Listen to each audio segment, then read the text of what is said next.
I was reading in the Psalms a couple of days ago, and in Psalm 37, verse 7, these are the words. Let me read them to you. Be still in the presence of the Lord, and wait patiently for him to act.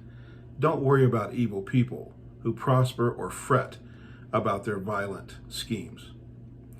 We live in such a day of uncertainty, and I talk about that a lot and mention it a lot when I'm talking to you. There's a lot of uncertainty to deal with internationally, nationally.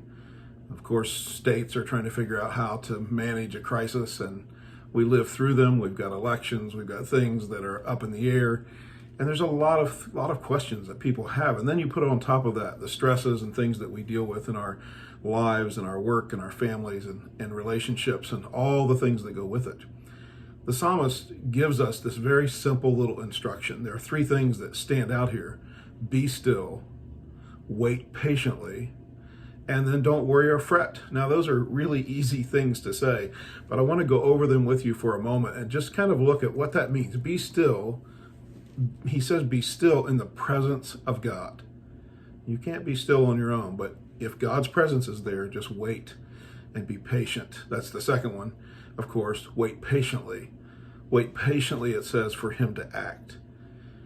That is so hard sometimes, but I want to remind you that God's clocks, or his clock, keeps perfect time. I'm not the first person to ever say that.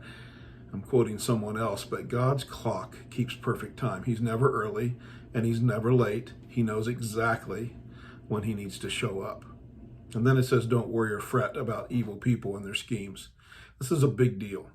And I want you to understand that we have anxious moments. Some of us deal with anxiety. Some of us deal with worry. Some deal with depression. Some deal with a lot of things that maybe people don't even know about you. But understand that if God is on your side and you're walking with him, you are a blessed person.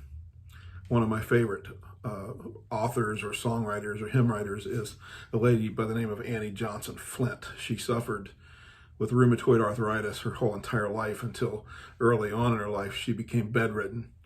She could no longer rise from bed. She was stuck there. It was just a serious matter. This is 100 years ago or so, or a little more even.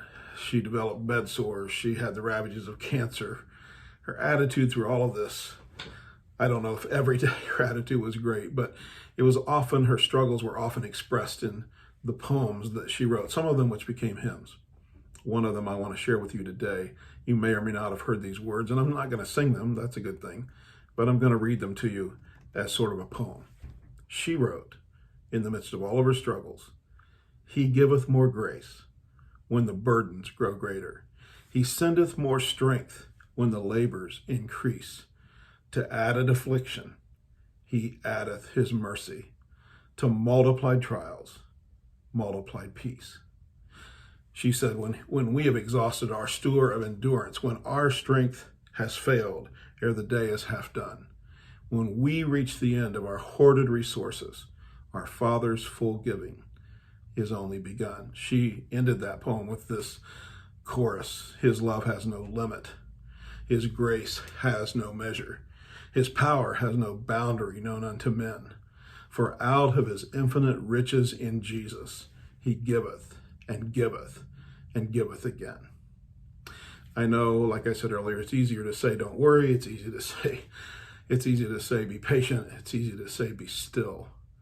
But I'm praying that for you today, that God will give you the ability to wait on him, the ability to trust him with your life and with the things that are happening all around you. God bless you today.